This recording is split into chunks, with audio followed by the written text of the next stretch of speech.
Últimamente han surgido algunas preguntas. ¿Se acabará el petróleo? ¿Se acabará el gas natural?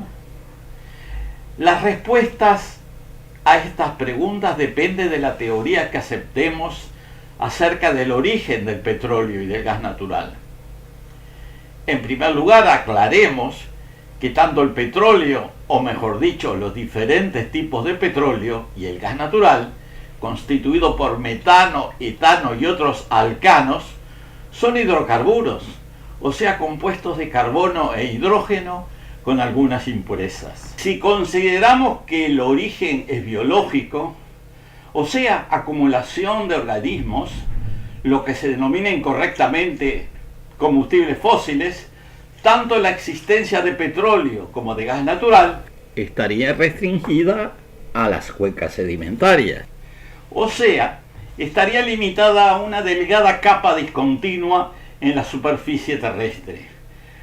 Una capa que en general tiene un espesor de unos pocos cientos de metros, o a lo sumo varios kilómetros, que es algo así como la milésima parte del radio terrestre.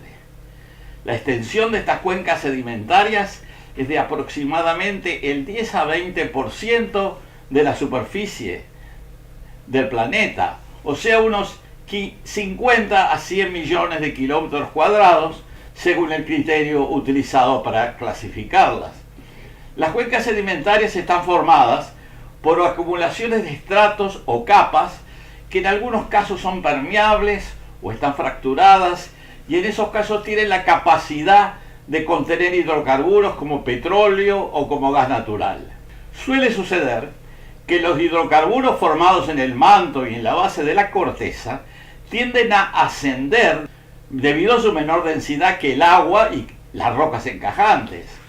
Hay que recordar que tanto el petróleo como el gas natural son más livianos que el agua, que es el fluido que está casi siempre presente en el subsuelo sedimentario.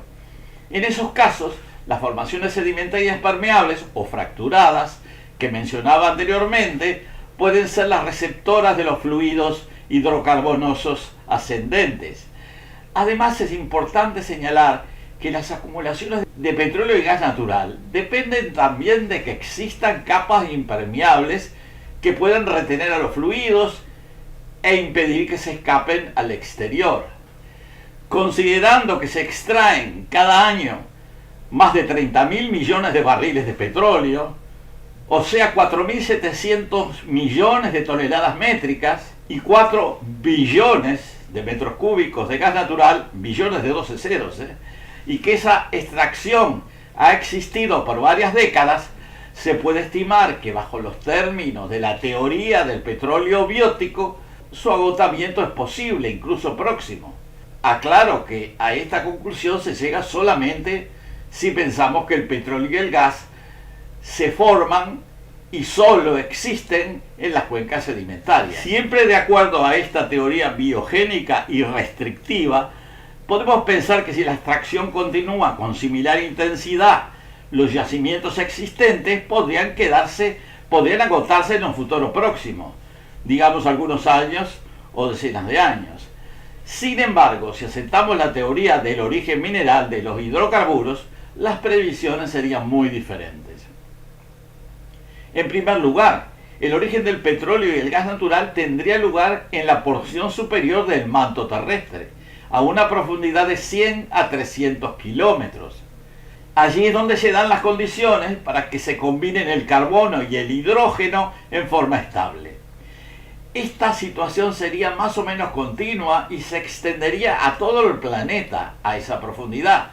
La evolución natural de la corteza llevaría a que estos fluidos asciendan durante mucho tiempo, por ejemplo, millones de años, a través de fracturas que a veces se generan en la corteza, y terminen entrampándose en su ascenso si encuentran capas impermeables. En esas condiciones se pueden formar yacimientos tanto de gas natural como de petróleo.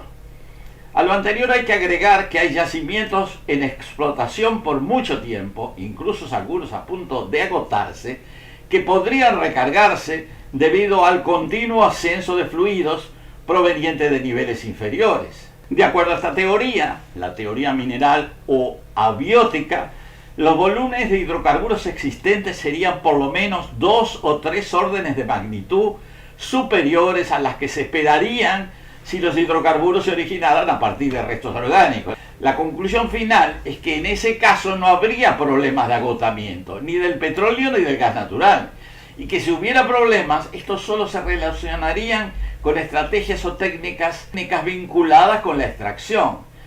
En efecto, aunque los volúmenes disponibles pueden ser casi inagotables, de todas maneras, para que haya extracción efectiva de petróleo y de gas natural, hay varias condiciones previas. En primer lugar, se deben localizar los yacimientos. Esto puede requerir estudios geofísicos, perforaciones e inversiones que permitan llegar a la explotación de los yacimientos. Algunos tienen limitaciones tecnológicas debido a las condiciones estructurales geológicas y pueden requerir innovaciones tecnológicas para que su explotación sea posible. Y finalmente, para que las decisiones y los planes de explotación se lleven a cabo, se necesita que los gobiernos y las empresas tomen decisiones económicas y políticas que no siempre se toman. En otras palabras, pensando en los términos de los hidrocarburos abióticos, los problemas de producción e incluso de agotamiento de los yacimientos, reitero, se pueden dar aún, debido a razones económicas, políticas y técnicas, más que por volúmenes existentes. A lo anterior habría que agregar que en el futuro es posible que se desarrollen nuevas fuentes de energía que sean económicamente más rentables y que podrían tener el efecto de desplazar el consumo de hidrocarburos. Por esa razón, no podemos decir que los hidrocarburos sean inagotables en términos económicos y tecnológicos. Tal vez la industria de extracción y procesamiento comience efectivamente a disminuir o tener menos importancia, a pesar que todavía existan considerables volúmenes explotables. Trataremos de continuar hablando del tema en un próximo video. Agradecería que los amigos de la videoaudiencia puedan activar la campanita de la suscripción y el dedito de me gusta. Muchísimas gracias.